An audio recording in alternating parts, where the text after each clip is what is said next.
Yo, it's time to get it right. This is a show that's not about stats, not about numbers, it's about facts. Yo, what's up? Welcome back to Let's Get It Right. I'm your boy, Jonathan the Juice Man Presley. And you know who I got across from me? That's that man, Alex Mance in the building. No introduction. Here we go. Let's clap it up, boys. Let's go. Hey, no claps. No, really? no claps today. No, it's been like, what, 9-10 episodes now and still no claps? Well, Maybe one day. one day, yeah. We get to episode 50. 50. Okay. 50. All right. 50, you get some claps. Maybe we get some actually engineered claps. So maybe just like clap. Right, Just like just- some random crowd, you know, Yeah, like, no, I got you you. know, in the studio with the studio sitcoms. We're just like laughing. Right, yeah, right. All that fake He had an ass. apple. Yeah, right. Yeah, there you go. Yeah, so today's special. Right. We got a special guest coming, and you guys all know that this is a sports and culture show. So I actually have somebody, we're going to talk some real-life culture locally and around the world, but it really hits home in the state of Florida, Right.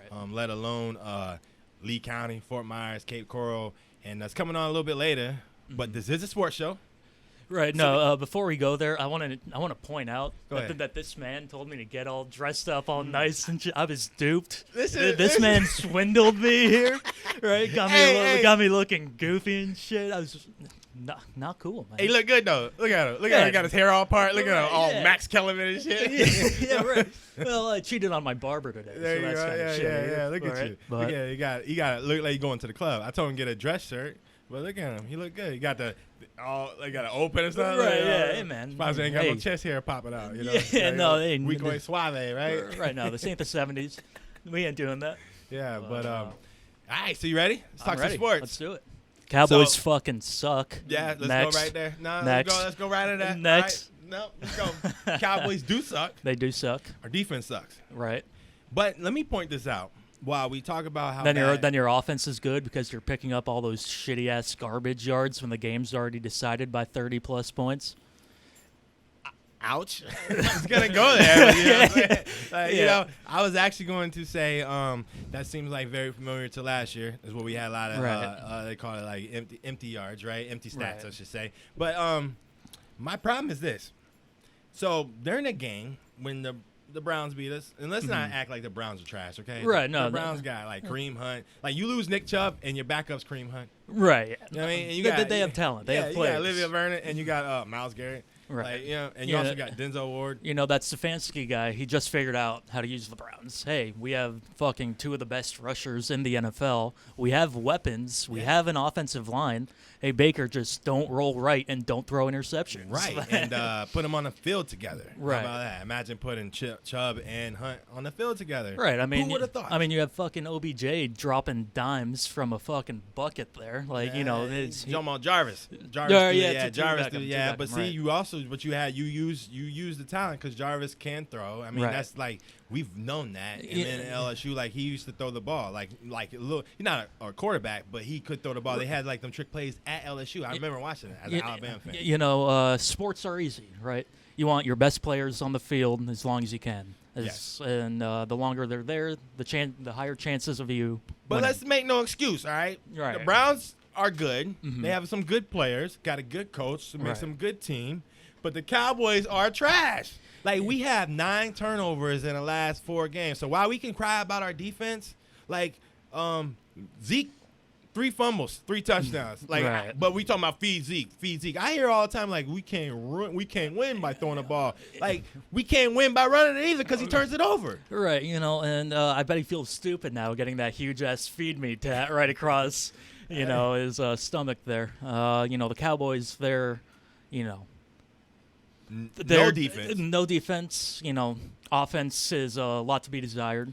And if it weren't for, you know, Atlanta players forgetting how to play football for 10 seconds Shut up. For the season. for the season. COVID. It's COVID. It's COVID. Atlanta Is Matt Atlanta Ryan- forgot how to play the football for the whole season so far. that 2-month break, it fucked us up. Though. Right. Yeah, I heard.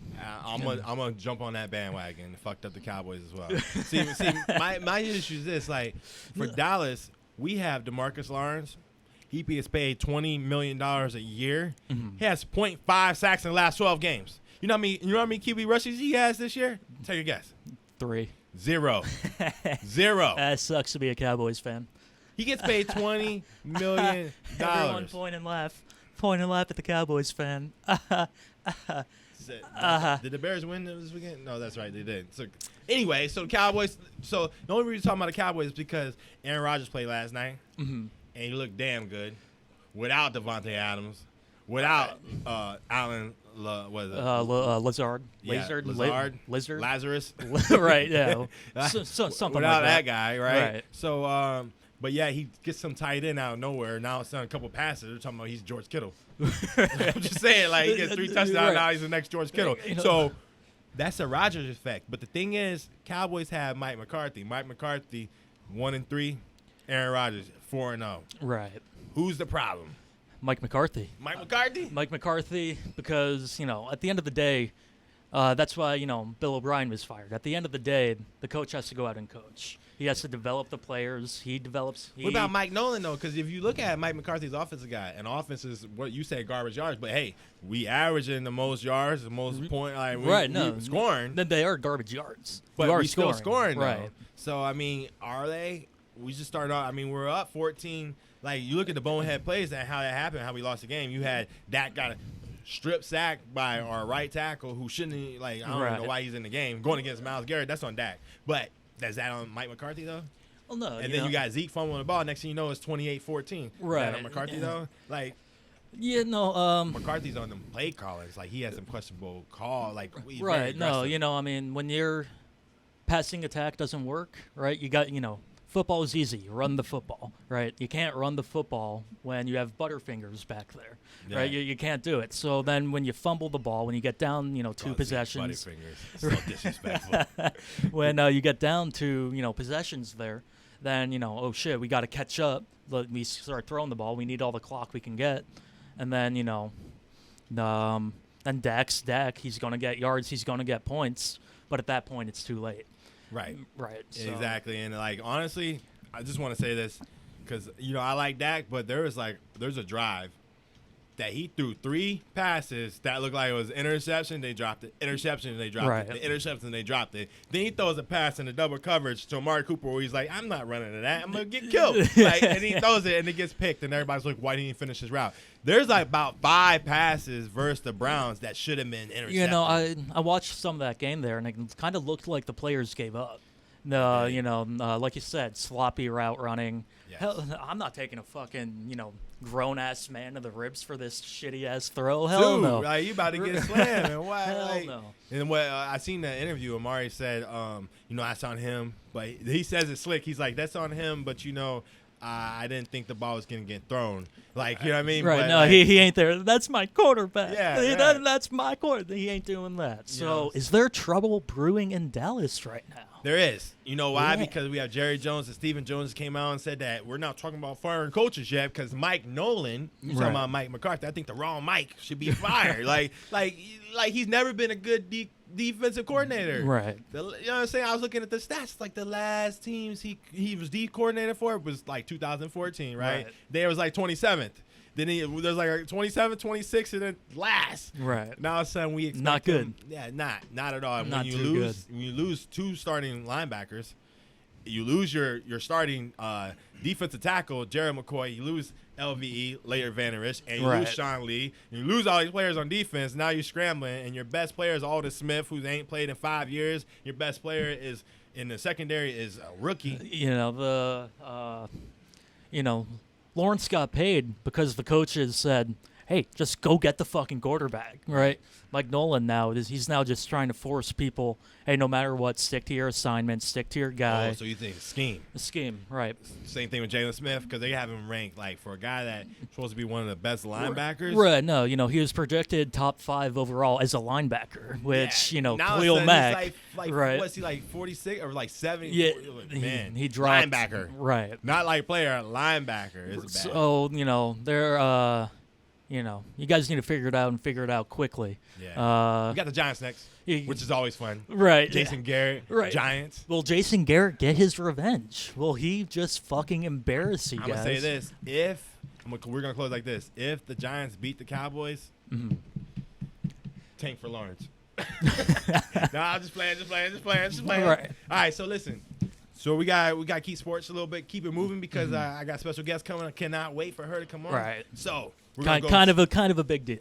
kind of a big deal. That's why my man's dressed all Right. nice. Look Yeah. at him. Look at all clean. Look at him. Dressed Looking up. ready for an interview. Ready Hey, for man, an interview. yeah, Look at him. He got I that was call sucking back. myself Professor. up. I like missed a button at first. Ready for right? it. You know when you get that second call back. That's Right. serious. That second comment. Right. Yeah, that's a good one. I like that. Second call back. You're right. All right, you ready? We're We're gonna go do on. sip in the juice. Bring it on. Sip it, chug it, throw that shit away. Okay. Bill O'Brien fired Texas HC head coach, GM. Should have happened. You like that? Sip it, chug it, throw that shit away. Sip it. Sip it. I liked him as a coach. He won division titles. He made playoff runs, but he simply bit off more than he can chew. Right. He. GM position you're talking about? Right. Yeah. When a day after he gets fucking humiliated and ousted from the playoffs when they were up like 28-0. Right. The next day, oh yeah, by the way, I'm your Lord and fucking Savior. I'm now the GM. Right. And And he makes a bonehead move by getting rid of one of your best players. for nothing but a bag of fucking balls in a 4th rounder. Kenyon Drake has not showed up at all. Yeah. Or, You're talking about David Johnson, yeah. right. Ken Well, Drake hasn't showed up either. right, but yeah, yeah. we'll talk about it. Yeah, right. we gonna get to that. Don't worry. No, That's on that was a boneheaded move. right. He's also, then And no receivers either. Right. Like Brandon Cook, what the right. where's no. he?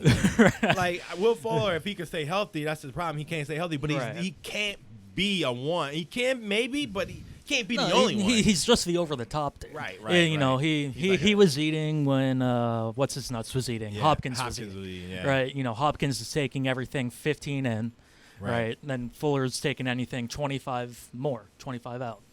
And then he's also negotiating all the deals for the players. Right. So they have $255 million dollars across 4 fucking people, and not a first or second round draft pick this year.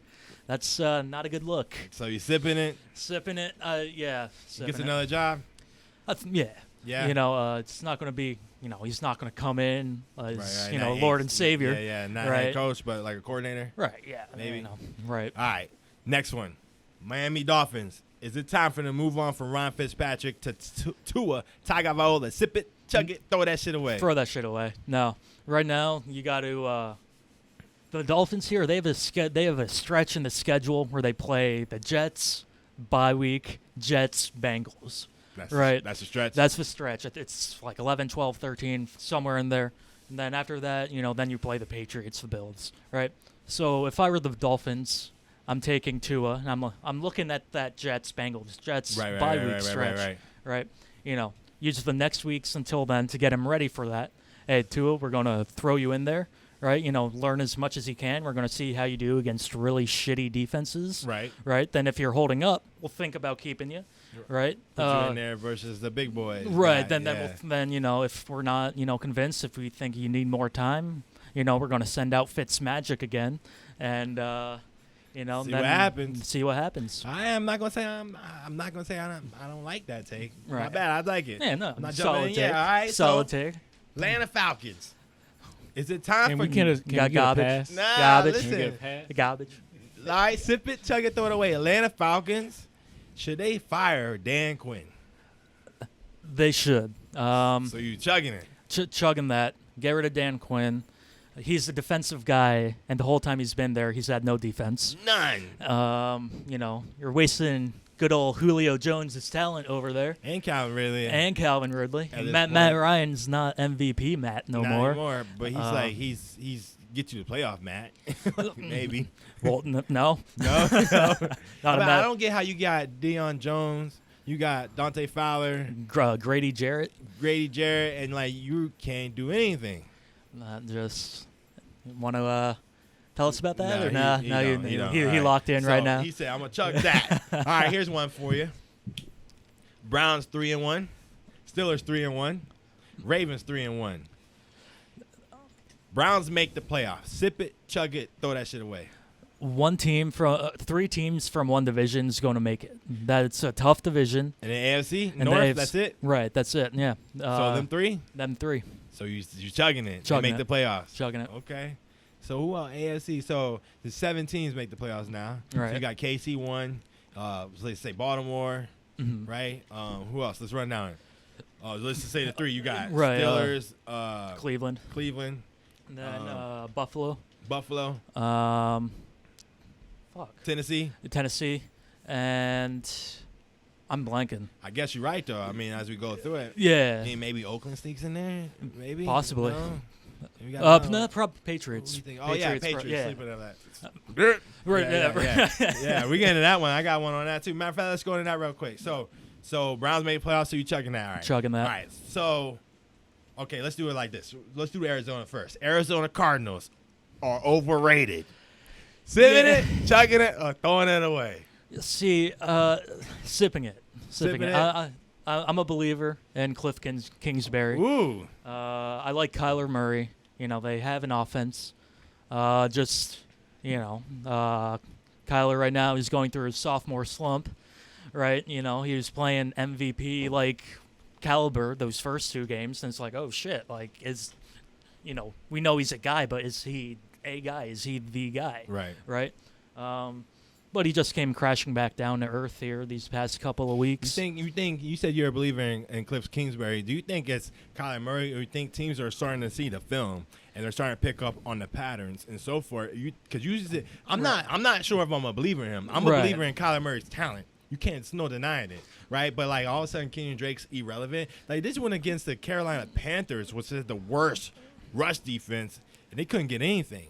Right. No. So They made Teddy Bridgewater look good. really good. Like, he looked like at one point he looked like Lamar Jackson. Like, Right. Teddy Bridgewater. I wouldn't complain. If you're on my team. Right. Oh yeah. He's good. game manager. Yeah, he's going to get you 280. He get you playoffs. That's Right. a playoff quarterback. for Right. sure. So he's not a bad quarterback. I didn't mean it like that. I meant it more Right. like is it because like if Carolina could stop your run, and they couldn't stop nobody's run, Right. and they stopped Kyler Murray, and they couldn't stop nobody until they got to the Carolina Cardinals, and Cardinals just choked away the Lions Right. week before. It's kind of like, are the people figuring them out, or is it? You said Kyler Murray slump. Is it Kyler Murray slump, or is it Cliff Kingsbury? No, more of a Kyler Murray slump, I feel. That's why you're sipping it. You're sipping it, right. It could go either way. But since I was thrown on the spot, I'm do Kyler Murray's slump here. Kyler Murray slump, He's, okay.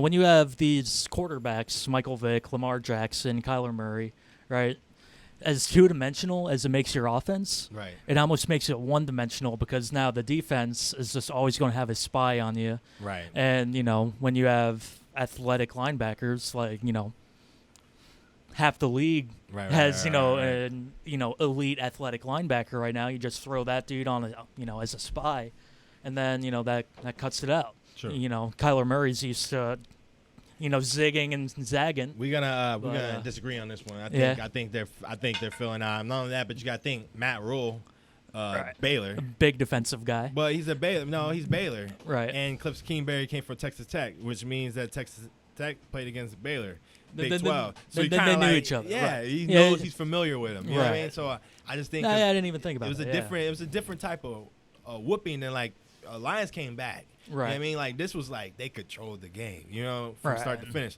Anyway, so sip it, not bad. All right, Yeah. so let's go. We said something about the Patriots real quick. I want Right. to touch on this. So sip it, chug it, throw it away. The Chiefs would have the Pats would have beat the Chiefs last night if Cam Newton was the quarterback. Chug it. Chug it. Chug it. That game was 13-10 going into the fourth quarter there. Ooh. Kansas City was supposed to beat the fucking brakes off these guys, and it was a game. It was a game, With two different quarterbacks, Brian. Brian. Hoyer. Right, look, give me middle of the field Brian Hoyer, not red zone Hoyer. Right. Dude thinks he's Russell Wilson out there throwing into triple coverage. Right, it's just not good. Embarrassing. That was Right, bad. That was then bad. Then Instead. right, then Jarrett Studham there. Yeah. Has 15 passes in the NFL. Yeah. 3 of them are pick sixes. Yeah, So So, So- we have any concern if Patriots are going to keep Cam Newton after the season? That's a yes. Do the Patriots pick up Dak? Ah. If he's, you know, where I think he Ah. goes. I mean, Ah. honestly, I'm just gonna be Ah. a little Indy. Right. I think he goes to Indy. I think if Dak doesn't stay with us, he looks like an Indianapolis Colts to me. Yeah, and to me, It feels right. It Feels it feels perfect for them. To be honest with Right. you, you know. So, all right, here one. Let's go college. Hope you watch a little college. Got Miami Hurricanes, number 7 Miami Hurricanes taking on the number 1 Clemson this weekend. Miami upsets Clemson. Sip it, chug it, throw it away. Sip it. Sip it. Sip it. You know, when Florida football is good, it's fun, right? You know, Miami's fun. UF is fun. And, you know, just Clemson is supposed to be beating the shit out of people, and they're not. Right. You know, so look out for a potential They're upset young. there. They're Right. young though, so you got a young Clemson. I mean, you got a young Clemson team against a veteran Right. Miami team, and you got King because one thing about Miami, they've always had like athletes, but they never had a quarterback. Right. And King came from Houston, and he was a stud. I remember watching De'Aaron King because I play FanDuel, so I used him a couple times, and like the boy can play. He can, Right, goes both ways. So I'm a call the upset because I'm like you. Yeah. I haven't Clemson. They haven't shown me much. Right. You So know, Trevor Lawrence is supposed to be the next Andrew Luck, next John Elway. And It's not even like that. He don't have the receivers he used to have. right. And Travis Etienne doesn't looking like he did. You know. Right. So, yeah, because he's always fucking injured, right? Yeah. So I'm gonna call the upset. I'm with it. Yeah. with let's it. go. Chug it. Yeah, Chug with it. All right. So this one, the last one, sip it, chug it, throw it away. It's gonna lead us right into, as y'all see the shirt, right into. And see, I would have worn something like that too. No, but you look good. I- Look at it. right. Look good. Look at it. Look all professional and shit. I had to rock this because Right. I got this shirt Mm-hmm. right the other day, Right. and I wore it the first time, and we upset on Sunday. So you know what? Let me wash it again real quick. Nah, see, when you wash it, then the magic fucking goes away. So because you wash it, they're gonna get their fucking shit kicked in tonight. Okay, you know what? I'm lying. I just said wash it for the camera because I didn't want to look all that. Yeah, I was about to say. No, You- listen, I was I'm about to so- say I'm you so ain't a fucking. superstitious. You ain't a No, fan. You want to know how Yeah. superstitious I am? So like, I didn't wear my Amari Cooper jersey the first half of the game. I had a regular Cowboys shirt on, right? Right. And Cooper had 1 catch. I put that bitch on. He ends with like, I think he had like 11 catches, right, and a touchdown. So I Right. was like, ooh. So I hurry up, took that shit, took the jersey off. All right, went and put this on. Cause like, you know what? So- Here comes the gang. Ain't nobody watching that trash ass Eagles, 49ers, 39ers. Nobody watching the Eagles and 39ers, who they still almost beat them Listen. The Eagles are still winning the division right now. by half a game. They're still winning the division. How are you Okay. going to call them trash? Because they are. Listen, No. come on, man. It ain't Oh, worth. It and ain't worth my 4. time right now. No, right. All right, Jimmy Butler outdoes LeBron James tonight. Sip it, chug it, throw it away. Throw it Ties it away. up 2-2. Throw it away. Throw it away. I think LeBron just gets pissed, goes full gorilla mode, and just bullies everybody down there tonight. Okay, so let's talk about it. All right, let's just go right into it. Right. So, what if the refs actually call fouls Right. and travels and an equal game like they did last game? See, they're not going to do that though, because I'm one of the people who thinks the NBA is rigged. Okay. So, you know, whatever gets the poster boy at the top at the end of the day, you know, I think that's what'll do it. You know, Right. the one game that's actually called fairly, LeBron walks off 15 seconds left on the clock. Right? You know, he's been doing that his whole career of being able to get away with little bullshits, calling fouls, you know, midair. time. You know, calling, you know, and one midair, no one's around He him. over me. I remember that. Right, Remember that elbow? He's right. Like, man, when you Yeah. don't go sit your. You know, he was doing this, and you know, when he was with the Heat too, right? You know, I mean, the best flop ever is that Chris Bosh, Carlos Boozer, where Bosh just yanks his head back, looks like he was shot by a damn sniper. Right. You Right. know, so So you calling Lakers win tonight then? right, I'm calling Lakers win the series because the NBA won't let them lose. Yeah. So but Bam's back. Right, but you know, we'll see how it goes. I think just the refs just ruin it for everybody here. I disagree. Let's agree to disagree. I disagree because it ain't about offense, ain't about defense, it's about winning. And I think that Jimmy Butler, I think Bam, I think all that stuff, I think it all comes together and they got the upset. We'll see. We'll 2-2. see. We'll 2-2. We'll see. Might be wishful thinking, but Jimmy Buckets. Go ahead and get that out the way. All right. Man, so we have our special guest in the building, and this is a very much of an honor to get to talk to this woman here who has done a lot. So let me introduce her properly, okay? This is this is Marissa. Hey, we all better clap for her right Yeah, now. We all better right now. fucking Let clap. me- Clap for her, no, not for let me, though. Let me All break, right, let I me get break it. down the I get credentials it. first before Right. we do this, all right? Let's see what credentials he got. Okay. All right, so this Oh, is boy. this is Mrs. Marissa Gonzalez, volunteer at the McGregor Clinic, blogger at the Well Project, HIV and Women, ambassador at the Greater Than AIDS, ambassador at the Youth Across Borders, youth mentor at the Fort Myers Teen Advisory Council, president at Youth Services Coalition of the Southwest Florida, self-employed at HIV and Me Advocate Education and Empowerment. Welcome to Let's Get It Right. I'm so glad to have you here. Thank you. You also forgot superhero. A superhero. You That's also right, forgot that's right, right. superhero. and- Superhero? And, wait, hold on. Wait, right there. I'll I had it highlighted. I'll add it. Yeah. So Cape flapping in the wind and shit. Right, just give me the little red cape. so you know what? So this is awesome because I try to do sports and culture all the time, and what we're about to talk about is real serious, and it's about culture, and it actually takes a lot of effect in the state of Florida. And before we go into it, I want to go over some things because you're gonna tell us a little bit about your story and so forth, and we're gonna obviously have questions and so. Before we go into that though, let me kind of lay out the background, okay? So Go for it. yeah, so approximately 1.2 million people in the U.S. are living with HIV today, okay? Now, most of these stats come out every 2 years, so these stats should come from 2018, all right? Just kind of give you guys. About 14% of them, 1 in 7, don't know that they need testing, right? So just think about that. 1 in 7 people, right? All right. Are living with the virus. and Living don't with know the they have virus and it. don't know about it. All right. We got 1, 2, We 3, got 7 4. people in We the got room 7 right people here. in here right now. You know what I mean? Right. Just put it in context, though, okay? So, an estimated 36,400 new HIV infection occurred in the United States in 2018. All right. I'm not gonna say that. I mean, I can. It says gay, bisexual, and other men called MSN are the most population and HIV infected. 69% of the 37,968 new diagnoses 2018. Okay, these are some crazy numbers. Black and African MSM men account for 25%. That's 9,444 of those cases. 38% of them are diagnosed among all of them. Latino, 20%. That's 7,653. Those are just some of the numbers. So I want to localize this a little bit, kind of make it more centralized, because I think it's important, right? Right. So, Florida, 2018, Florida, out of every 100,000 people, per 100,000 people, 25.6 people are infected, right, with HIV. And the state of Florida accounts for 4,683 people, with Texas and California only a couple hundred behind them, right? Now, Cape Coral and Fort Myers ranked 16th in the nation in 2015. I do have an update on that, though. We Okay, do have an go update ahead, on go that. ahead.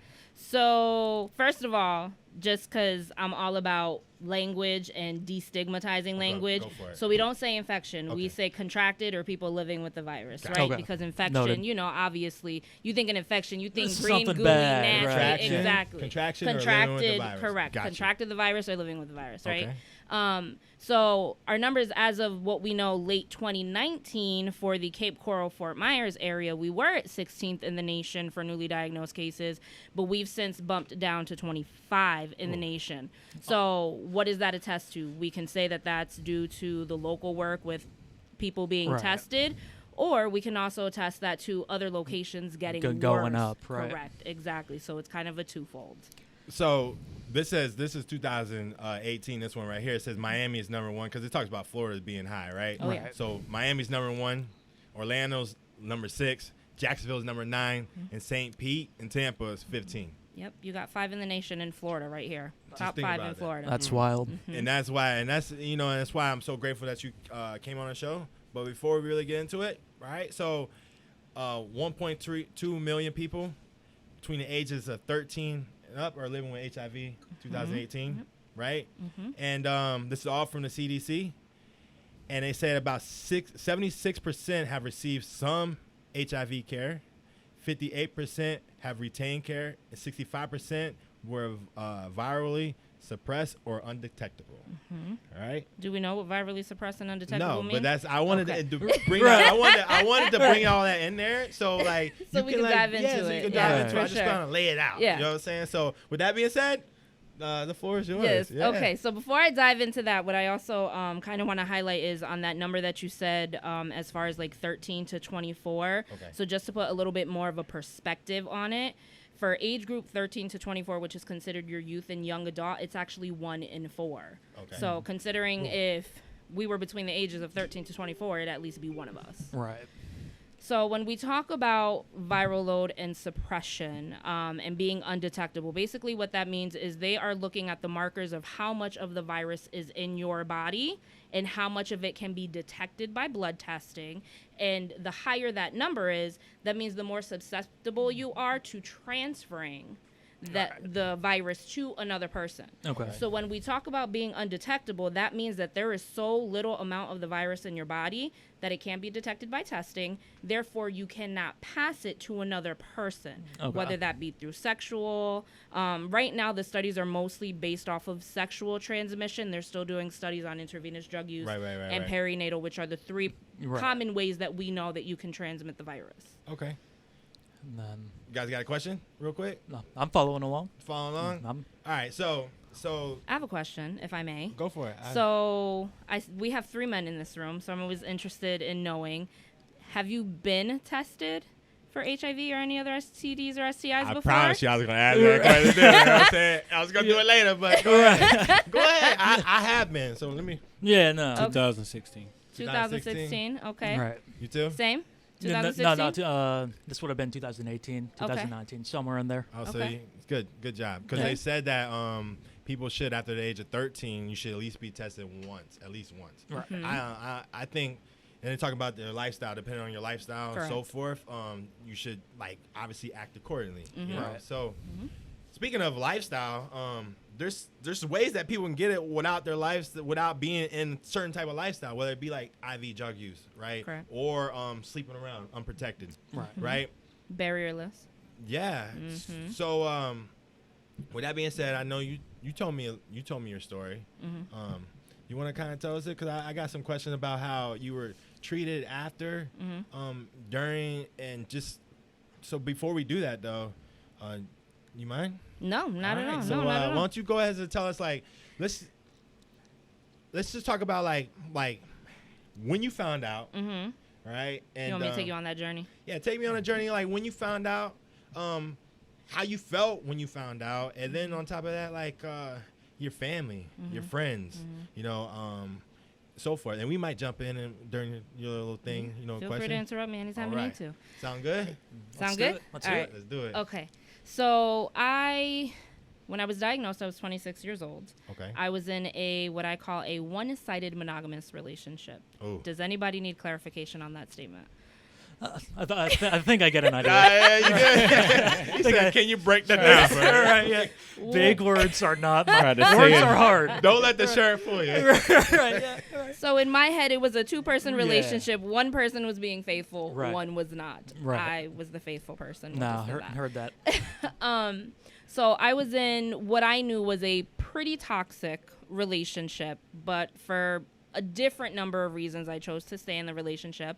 I think as women, we always tend to give the benefit of the doubt. We tend to see what the potential of Right. another person can be. Sometimes in our heads, we're like, oh, I'm such a good woman. He will eventually Right. change and kind of put our wants, desires, and needs and what our worth on the back burner. Right. So essentially, that's what I ended up doing. And us guys are assholes, so we take advantage of that. Not all guys are assholes, Right. but yes, I will agree with that statement. I think that as women, we teach you how to treat us. And when Right. we constantly allow negative things to happen, well, we're showing you that we're going to accept it because you're not getting any consequences from it. Right. So there's that. Look at that. Come Right. Drop some knowledge Right. real quick. Iron Always, sharpens iron always. here. So, hold on. Let me kick some Pull out the jewels real pencil, quick. sharpen it. Right, yeah, first of all, fuck y'all. Hey, can you repeat the last statement? Right, yeah. We got you on camera. You're good. Never mind. Yeah, Perfect, I'll just- perfect. hey, Just hey, rewind it. Hey, rewind that real quick for me. All right, hey. We don't have a rebind Or button. maybe Drop that one throw more a black time. and white, Yeah, get some right. thunder going in the Yeah, background, yeah, right? so- Sad music. All right, sorry. In No, all that's okay. seriousness. That's okay. You know, you have to bring lightheartedness to a serious conversation sometimes because it can be too much for some people. Right. So anybody that's listening, if this is re-traumatizing for you, I apologize. This is my story. You're welcome to listen or not. So I had always been one that was very proactive when it came to my health. I've been in the healthcare field for 12 years, so I've just been that girl that always stayed on top of medical stuff. So every year, you know, your regular woman check, I went, and thankfully my gynecologist was always very on top of things. We're going to test for everything today, right? Yep, Right, boom. right. Great. Every year, negative. No problems. 2016, May 23rd, well, before May 23rd came around, I around that time frame went for my yearly annual checkup. We did everything that we normally do. And on the 23rd of May, I got a phone call from the doctor's office telling me that they scheduled me an immediate 2 o'clock appointment that I needed to come down there as soon as possible. Having worked in the healthcare field and having done this process so many other times before, I'm like, okay, they don't just call you in Right, immediately right. for nothing. Right. So I instantly knew something was up. I just didn't really know what was up. It just so happened that was the day that my ex-boyfriend was coming over to pick up the rest of his shit from my house. Oh, y'all just broke So up? we had recently broken up. Okay. So shit really hit the fan at that Right. point. So of course he shows up, and you know I'm in crazy Puerto Rican Jersey mode, and I'm like, what the heck? So he ended up following me to about the to say, did he doctor's go with you? office. He ended up following me. He was supposed to be at work at 3 o'clock. Okay. Ended up following me because he himself obviously wanted to know what was up. I waited until about 4:30, so 2 o'clock appointment. Right. 4:30, Sitting in the waiting room? they sitting in the waiting room. Hey, come on, healthcare. We got Come to do on, better. man. Come on, You over man. there like, Right. Building all the suspense and whatnot. Suspense isn't even the word. I was freaking out, like back and forth, going in, going outside, going inside, going to the reception desk. What is taking so long? You told me 2 o'clock. Like, I get our healthcare system. I get that there's always wait times. Right. Doctors fall behind. I get that. You told me to come in here at 2. It's 4:30. This Right. is a problem. If it's, Like, I can live with 3. right. Like, I'm just ready to cut somebody. Like, I need you to tell me something. And basically the receptionist broke it down to the doctor wants to be able to give you her undivided attention. She's trying to get done with all her other appointments. oh. So it's What'd like, you think then? I understood it, but at the same time, I was like, you should have just called me at 4 o'clock then and said, we need you to come down here Right. immediately. If you knew her last appointment was like at 4:30. Right. Took me like 30 minutes to get from Lehigh to Health Park. Your No. boyfriend still I mean, there? come on. I mean, ex-boyfriend still there? Ex-boyfriend was still there. Okay. At one point in between that time frame of me still waiting, he was ready to dip off. Okay. He had to go to work, understood.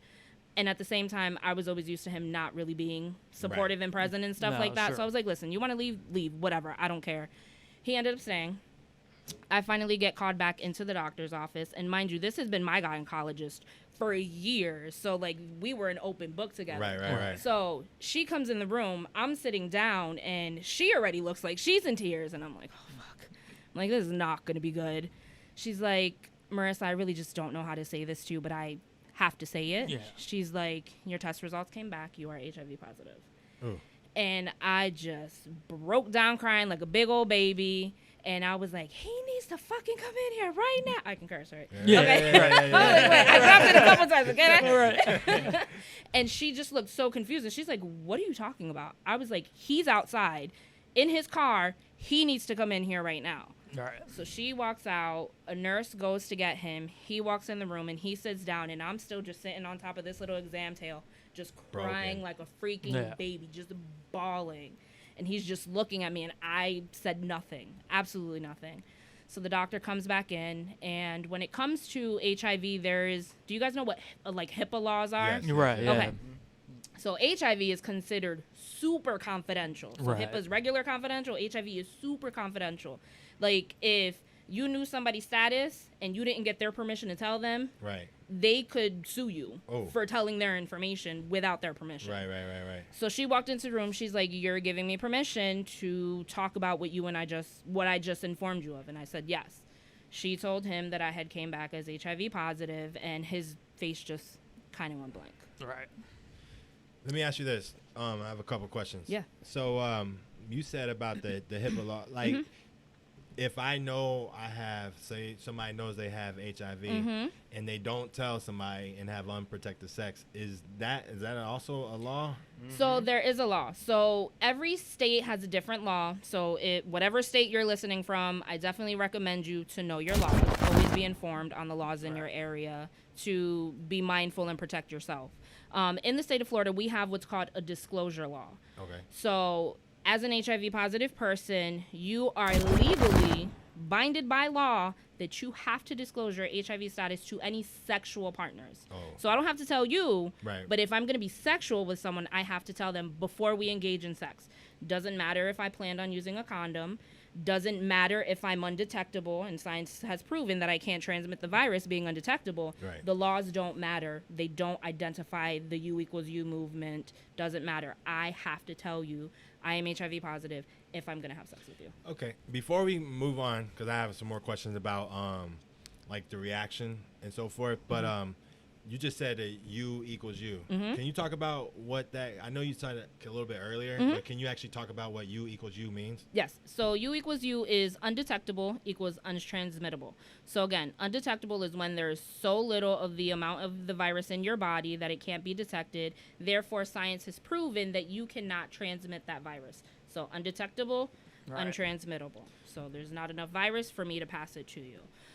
Science has proven that over the last few years, it's gotten like really popular and really hype and really like out there in your face kind of thing. People are really starting to push that movement more, but a lot of places won't put like their stamp on it as far as like healthcare field offices and things like that. They use it more as an empowerment tool for clients to kind of stay on their medications in the hopes of the goal being to become undetectable. Sure. Okay. So that kind of like perfect way to stay on their medication. So they tell you you just got this ruined, like brain, my whole life just collapsed.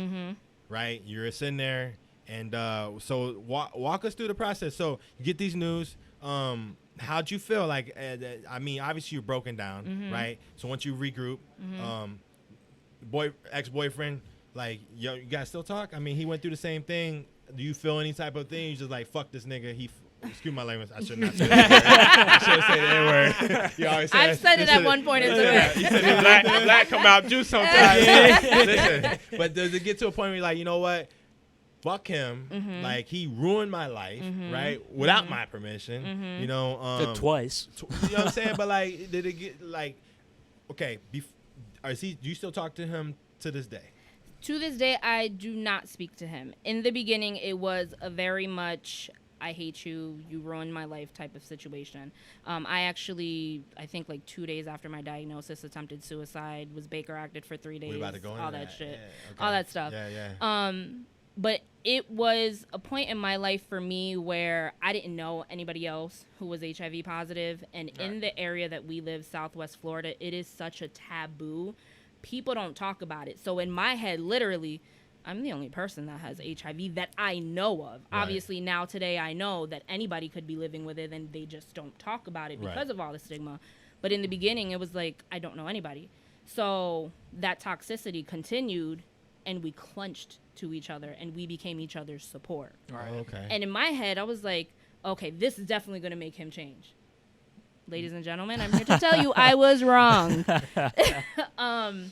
But once I finally realized, I think that whole situation maybe went on for about 6 months after diagnosis. And then I finally realized, like, dude, you're not going to change. Like, I can't do this with you anymore. Right. I have to, at some point, choose myself.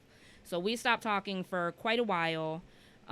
Recently, maybe 7 months ago, he reached out to me. We kind of just like squashed everything. Like, just like, I don't hate you. I wish you the best. You're not a terrible person. You've done fucked up shit, but everybody has. So we're cordial. We don't have like continued conversation to this day. Like randomly, he might hit me up and say, "Hey, hope you're doing well," or whatever the case may be. But there's no daily communication. Well, I'm gonna say, fuck him. All right, fuck him, fuck him. All right. All right, but so you get diagnosed, you go home, tell your mom. Not immediately.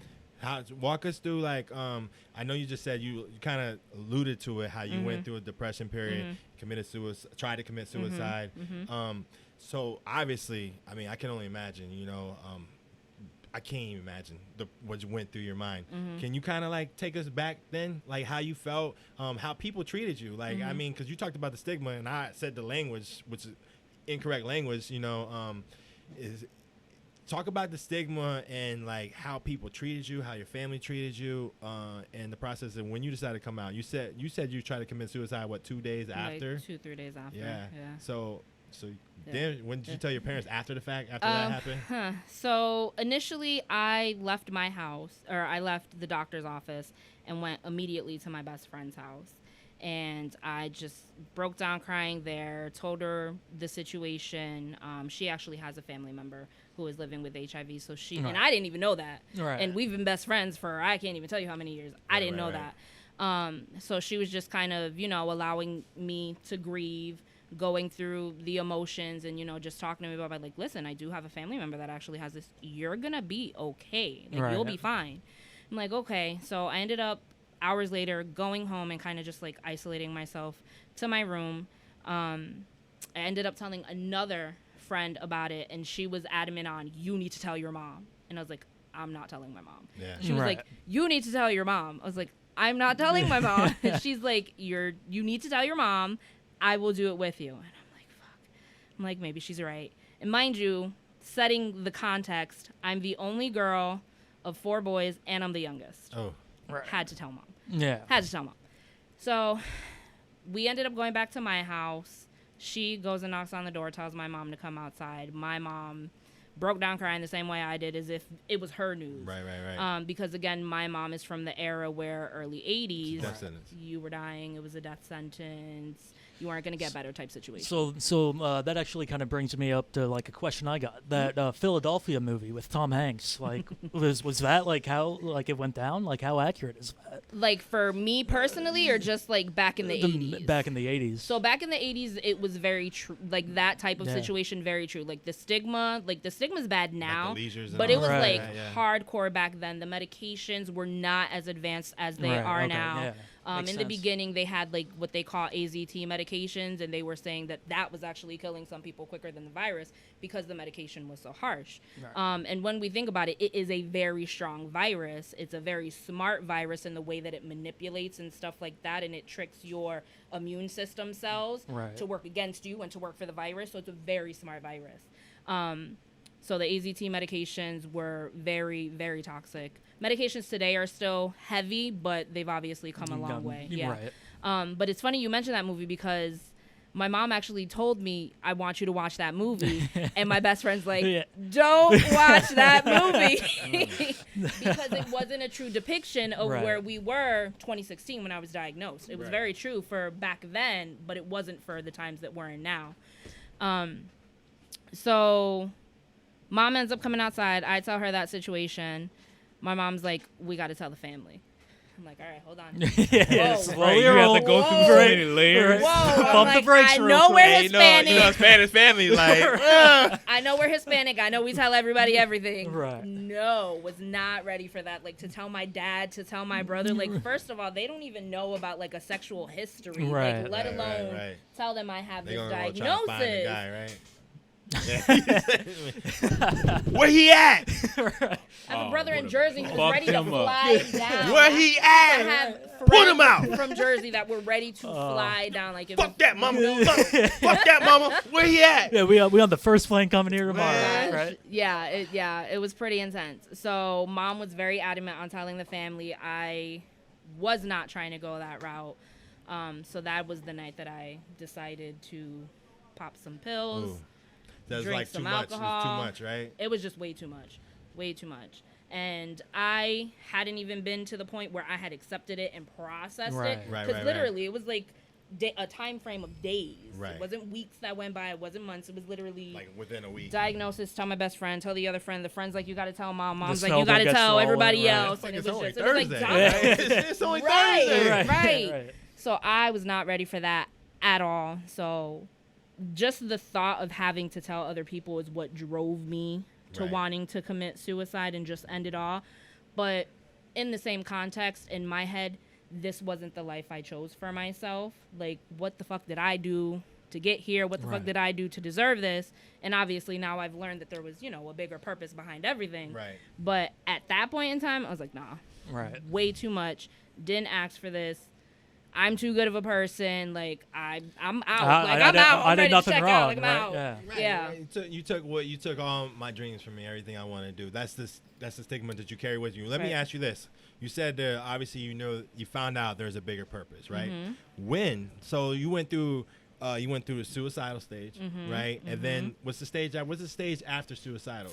Like how long did you get to the redemption stage to this I'm going to use this for the greater good stage? Like can you kind of like, because I named off a bunch of stuff you're involved in, Mm-hmm. all for the community, and we're gonna make sure that towards the end we shout out where people can find out where to get tested at and Mm-hmm. so forth. But can you walk us through like when did the redemption stage started? Like so you went through the suicidal stage and what came next? I think after that was the fear of rejection.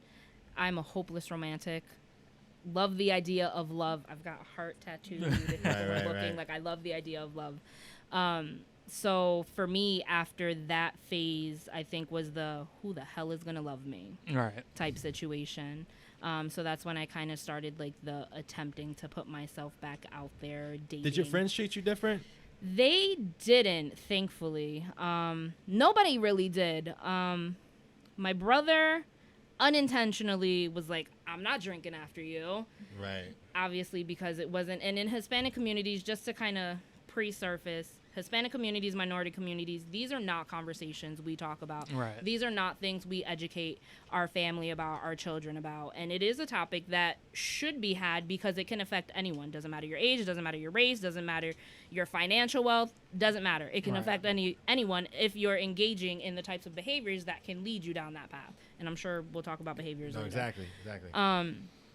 So I didn't hold it against him, but it was just like shots fired. Like Right. I was just done that Right, night. right, I was just right, like, I'm done. Thankfully, we're at a better place today where, the family's a little bit more educated. They've done their Right. own education. We've had some of our little conversations. But thankfully, the people that are directly in my life that I've told didn't faze them at all. Let's do this real quick, all right? Because this is Let's Get It Right culture show, right? A little fun. Let's go over some stigmas Mm-hmm. that people have that are offensive. Like I know I already said some. Mm-hmm. Call it infected, when it should just be contagious, right? Contracted. Contracted. To contract the virus. Contracted Yeah. virus. Mhm. And like you just talked about drinking after you or Mm-hmm. hugging or what is. I guess what I'm asking is like, what are some of the main stigmas that you see Mm-hmm. that are just completely wrong So why don't we flip it? when we educate Why ourselves? why don't we do like a myth fact? So like, what do You, either of you think ask. you? Let's hear it. No, I'm following you. What do you mean? Ask a question. What do you? What do you think though when you think if somebody has AIDS? Like you like? Are you afraid to like? So she hold has on, hold on. See, gotta stop you right there. Damn. So Two so you different said- things. You said Two have different AIDS. things. I fucked up. It's part of it. Yeah, it's part of it it. is. It's meant to happen. You're right. So just to break down, there is only one virus, which is the HIV virus. Right. AIDS is a classification that they put on an individual who is living with HIV that there's so much of the virus in their body that it has completely killed their immune system.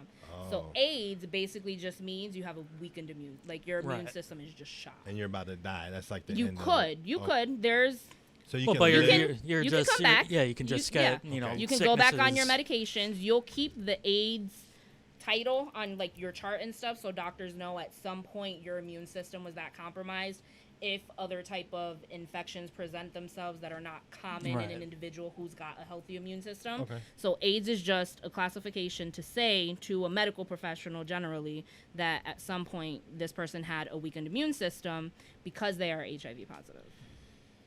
So there's only one virus, HIV.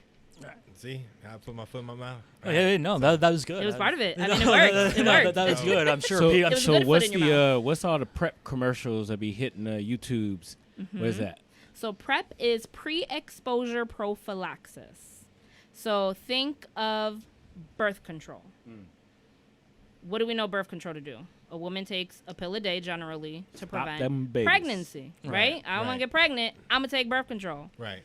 You're sexually active, intravenous drug user, you know, any of the other things that could possibly allow you to contract the virus, you take PrEP, 1 pill a day, to prevent the transmission of HIV. Easy enough. And men can take that. I Right. know I gave the birth control context, but Right. this medication can be taken by men or women. So the person that doesn't have the disease take it. Doesn't have the virus. The virus. I'm not a disease. Well, It's okay. look, It's okay. Welcome to Jesus, the man. education channel. I'm Look, dyslexic. But- I got a condition. Don't But worry yes, about it. the Right. person that is HIV negative would take PrEP. Okay, so it's for the other person. It's for the person that is HIV negative, correct. And along with that, you have to go through like testing and stuff like that because they want to make sure that you are still negative while you're taking the medication. So then you like take this prep when the other person tells you, "Hey, I tested positive." Right. I mean, you don't have to. Right, I no. mean, I don't take birth control just because a guy told me he got sperm and it Right. can give me a baby. I mean, right? Right? Hey, no, Is that too much? no. He's telling me to talk, so then I talk. I say some dumb shit like no, that. it's okay. We all just said some dumb shit. We had to get the whole trifecta. Right, yeah. But Like, yeah, you don't have to take PrEP just because you know that somebody you're sleeping with is HIV positive. Right. If you know that you're engaging in behaviors without using any type of barriers, and when I say barriers, I'm talking condoms Right. for front, the condoms for the back, oral condoms, like all that stuff. If you know that you're just engaging without using barriers, you don't know who the other people are sleeping So- with. You don't Right. know if they're using intravenous drugs. Like you don't generally sometimes you don't know a person. okay, so I have a question. Can you contract the HIV? I know you can contract it through oral sex. Mm-hmm. How likely is it to contract the virus through oral sex? So it is lower on the spectrum. It is Okay. lower on the spectrum. So your higher ways of contracting the virus is generally through anal sex. It can be through vaginal sex as well if, again, depending on how much of the virus is in someone's body, not using Right. a barrier and all that other stuff. Okay. Yeah, that's crazy. That's crazy for all y'all 2020 babies. Y'all be always trying to lick assholes and shit like that. I'm just saying. I had to go there, bro. Let's keep it real. Like, yeah, Let's be doing get it all right. stuff like that. You know what I'm saying? Like, y'all might want to like go get tested. If you're over 13 years old, go get tested. If You you're sound eating like the an old booties dude. like Yeah. goats, oh my That's what God. you Like dog money. kids out here licking butts and whatnot. Don't be giving no more dirty Sanchez. If I'm sorry, I just have to say it. If you are licking a butthole and there is blood present, that's a whole different conversation we need to have. They on some yeah. satanic Hell no. Oh new man. level of BDSM. So all right. So He's all thrown off. Nah, I am a little bit. I'm trying to get myself back together. He all didn't right? know this conversation was Yeah, going to go this it's way when just- he invited me here. Yeah, you know, it's good though. I mean, I think we're getting a lot out in the open where a lot of people. I mean, I didn't know. So worst case scenario, like I'm learning a lot of stuff right now. And so when did you get started in the movement towards like using your experience towards the betterment of everybody else? Because I see you had a lot of stuff. You're youth mentor, do a lot of stuff for the Young Coalition, and a lot of stuff with HIV. I guess coalition, whatever. Agencies, agency. projects, movements. mhm. So 2016, 2020. When did you like? You know what? I'm gonna use this as a gift as opposed to a curse. When did that start? That started about maybe a year and a couple months after my diagnosis. It was something that I had always struggled with, especially being like on that journey of like self-acceptance and self-love. It was something I struggled with, and you never really know like when is the right time to tell somebody I'm HIV positive, regardless if it's like a friend or a sexual partner? Like, you just never know. And I was tired of that struggle of, when do I say something? When do I don't say anything? And like, even in like the relationship context, like, how much do I want to invest in a person to then tell them I'm HIV positive, for them to then potentially say peace out? Look, sound like a big struggle. It is. All right, let me hold them in for like 10 months. Don't have no sex and then tell them. But not even that, especially, and again, I said earlier, I'm a hopeless romantic, so my emotional piece starts to come into it. It's not all about sex for me personally. I don't want to invest the time to like you that much. Right. And then you're like, wait, what? Okay, bye. I have something to say towards what he said, and it's a question for you. All right, so you said 10 months without sexual intercourse or whatnot, but like, if you're undetected and they're using a condom, and you like, were you still able to have sex before you was able to tell somebody, I guess, or was like you? So we talked about the law. Remember, our law in Florida is a disclosure law. I have to tell someone. Okay, so you regardless basically, if I'm undetectable, regardless if I plan on using some type of condom, saran wrap, whatever you want to use, I have to tell a person that I'm HIV positive before I can do any type of sexual activity. Doesn't matter if it's penetration, doesn't matter if it's oral, receiving, giving. Right. I have to tell that person before we take it to that level. Let me ask you this: you said that's a law in Florida. Is there laws that are undisclosed in other states that you know of? So every state has a different law. Most states have what is called a disclosure law. Most of the states are different as far as how they choose to address it in the sense of penalizing. And this is where I'm going to pull out my phone because I don't know. Go for it. I don't know about heart, but I made sure to have it just in case because I had a feeling we might get there. So in the state of Florida, if you do not disclose your HIV status to a person before being sexually active, it is considered a third-degree felony. It is punishable by up to 5 years in prison and or a $5,000 fine. And yeah, that's about that's it. So third degree felony, up to 5 years in prison, and or is the language, and or, so I could potentially go to jail for 5 years, come out, and then have to pay a $5,000 fine. But in other states, depending on how they have the language and how they have their law written, I could now be on a sex offender registry list. I could be in jail for the rest of my life. Somebody could try to press charges on me just for spitting on them. That's what I was going to ask you. Do you think, this goes back to the stigma, like, do you think 5 years is enough time? Like, I mean, you obviously, you've been living with the virus or whatnot, and you're healthy, good to, but back then, before you knew, and you found out, like, do you think like 5 years is enough time for somebody to have to serve, or you think like sometimes like, before I knew the education I know now about HIV, like I'm like you, it's a death sentence. So it's like, if you give me that and you know that you have it, like 5 years, that's bullshit. Like, you just took my life from me. You know what I mean? But why is it taking my life from me? What's not different? Anymore. What's different about it? I guess that's my question. Did you feel like, when you first got it, did you feel like it should be harder penalized now that you know that it's not a death sentence? Honestly, for me personally, I think the laws are bullshit. Okay. Go for it. Why should I spend 5 years in jail because somebody chose to potentially say I didn't tell them when I did? Because now the issue is a he said, she said. And obviously that's up to the prosecutors and all that other stuff to try to prove that the person didn't tell the other person that they have HIV.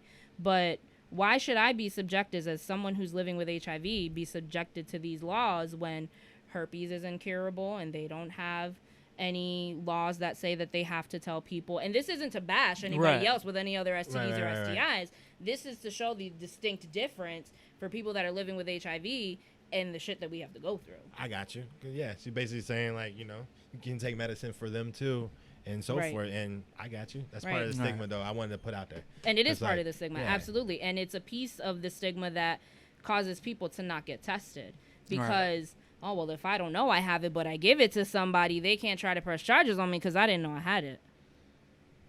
Or scared because they don't know the truth. So go back to what made you get started into like using your story, and have you seen some progress in that? Have you seen like some ramification? Have you seen more people getting tested? And go through like your journey as far as to like the awareness part. I think definitely with sharing my story, people are more aware of it. I mean, I'm definitely having more conversations with people about it than I think I ever would have if I wasn't diagnosed. I always like to think that my voice is in the back of somebody's head when they're getting ready to do something, where they'll be like, okay, I should probably use a condom, or we should, if I'm in a relationship and we're not going to use a condom, maybe we should go get tested together and things like that. But at the end of the day, we're all people. We're all going to make our own decisions. So I can only hope that my story is impactful enough for somebody to maybe just take a second and think about what the possibilities of their actions could be. So that, young adult group, that 13 to 24, how do they typically react when they find out? Do they understand like what it is, or? So I'm going to break the group down for a second from 13 to 17-year-olds and 18 to 24, because obviously 18 and up is legal, right? So when you're thinking 13 to 17, obviously we're thinking minor. There's certain testing laws when it comes to minors. So minors can be tested at the age of 13. A parent does not have to be present. Parental consent does not have to be given. However, when a child, minor, goes to a testing site, those professionals are trained in asking specific questions to make sure that they're making a sound decision and they understand. Like if they came in and said, oh, we were kissing for 10 hours, I want to get tested for HIV, obviously the tester is going to take that time to educate, because by kissing you don't get HIV, right? So they're going to take that time to educate. So when you consider 18 and up, it's pretty much the same thing minus the parental consent type situation. If a minor did test positive, then at that point the testers would talk to the child about disclosing the information to their parent, because now they're going to need to go for treatment, medications, and things of that nature. Right. Got any questions? Got 5 minutes. Yeah. So, where can people go and get tested? And I mean, obviously, I put it out there. People should get tested at least once in their lifetime. I feel like obviously, and that is a CDC recommendation, at least once in your lifetime. Right. And I feel like obviously if you're engaging in all type of activities, obviously we know IV drug use, unprotected sex. And for IV drug use, I also want to kind of put in there that can include diabetics sharing needles, because the cost is so expensive that they're sharing needles with friends. Razors, if you're sharing razors and somebody who cuts themselves that's HIV positive and that's not undetectable, and then somebody else goes like 5 seconds later after them and cuts themselves, it's a potential possibility. We know that HIV doesn't live outside of the body because it needs a host cell, so it's going to die in air pretty quickly, but still those are things to be mindful of. Yeah, like that blood brother stuff we used to do back in the day. No, don't do it. Don't do it. I always, even when that was cool, I thought, I was like, what? You never did it? You ain't going to cut me. Right? You never did it before? No. No. Brothers for life. If we gotta cut each other to be that close, I don't want to be friends. I never did those spit shakes either. Right? Hey, first off, you too young to be involved in this conversation. You don't even know about the Blood Brothers. No, I've been around. You've been around? I've been around. You said, I watched some movies. Right. I seen it on the movie. Just like Sandlot yesterday. You're right. You know something. Right. Yeah. Right. You do know something. My bad. That's why you're that's my co-host. Yeah. So, Right. nah, but I want to thank you for coming on the show, because you definitely educated myself, and I'm sure you educated some of my audience, you know, and so forth. You guys don't have any other questions? I have something. I have a gift from Miss Marissa. Yay! Yeah, for one, clapping. she's going. She's We're going going to get claps one time. She's going on vacation now, right? Yes.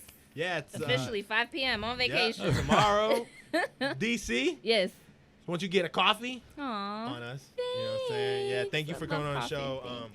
That's from my wife. You know. Aw, Mimi, I love you. your Thank friend, you. so, Thank you. Yeah. It's my friend. idea. Okay. Yeah. I'll be sure to We- thank we- her we- for we're listening to your idea. Right. We're They should give me that $10. Wait, I don't know how much it is. 15. I don't, hey, check the count. Give me that. right. No, but have a safe trip. Thank Want to you. thank you so much for coming on the show. Thank you. Let's get it right. This is gonna start off I have a new show coming called Got Juice, where it's gonna be real culture, real one-on-one, real conversations about real topics, and and I wanted to make sure that I talk a lot of sports and culture, but I want to make sure that if I start off right, let me talk about something that's real localized. We talked about Lee County, Fort Myers, Cape Coral. We talked about the numbers in the country. 24 is still high. Like, just so we're aware, the country. Okay, so let's not just sit there and listen to this conversation that we just had, and the stigma is like, let's put them into practice, okay? And let's be real about it. And once again, I want to thank you so much for coming on the show. Thank you. Yeah. Appreciate you having me.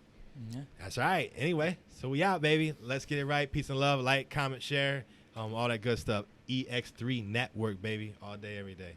We out. Yo, it's time to get it right. This is a show that's not about stats, not about numbers. It's about facts. Facts. Facts.